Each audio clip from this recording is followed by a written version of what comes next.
when I was younger, I didn't know what side saddle horseback riding was. I knew what normal horseback riding was, but not side saddle. So of course I asked. And I was told that normal horseback riding was like, this is the horse, and this is the guy, and it kind of sits like this, right?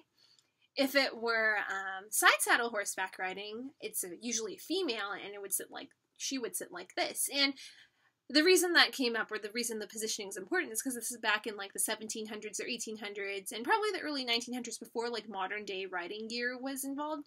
So of course I was like, oh, okay, I guess that makes sense. Like, you know, skirt apparel can get in the way.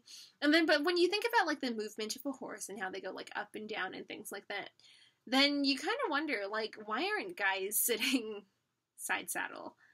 And then more importantly, like, why aren't they wearing skirts? I mean, there are a lot of benefits to skirts. I mean, first of all, they're pretty airy. Like, I know that Scottish people have kilts, which may not be the same thing, but it's not, like, restrictive around their thighs, so they have a lot more, like, breeze going on. And I hear that they didn't even have to wear underwear with it, so I don't know if you knew that, but it seems like the way to go, so they know what they're doing. And, I mean, with all the extra, like, circulation, it probably helps you avoid, like, awkward sweat situations if you're, like, a pretty, like, moist kind of guy, so that's kind of good.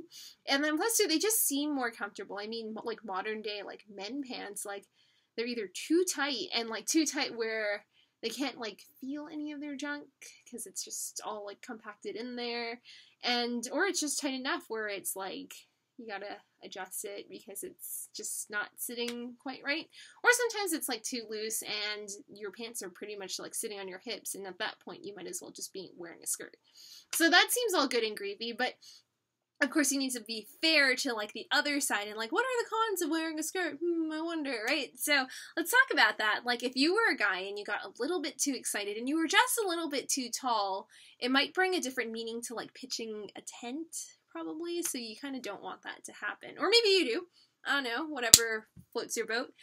But also too, like, you know how like the cowboys like wore like jeans and they were sitting and going up and down. I don't know if their jeans were necessarily as tight as our jeans are now, but you know, if you can't feel anything down there anyway, like I guess it's kind of like your jeans are a shield against any impact. But if you're used to them being like beaten to submission anyway, I guess it wouldn't really make a difference. My point is that skirts are pretty comfortable, and I just wanted to make sure you knew, because I was looking out for you if you were a guy, and that there's a world of like options out there for you. So if you don't want to like commit to a floral skirt, then the very least you can look at a kilt.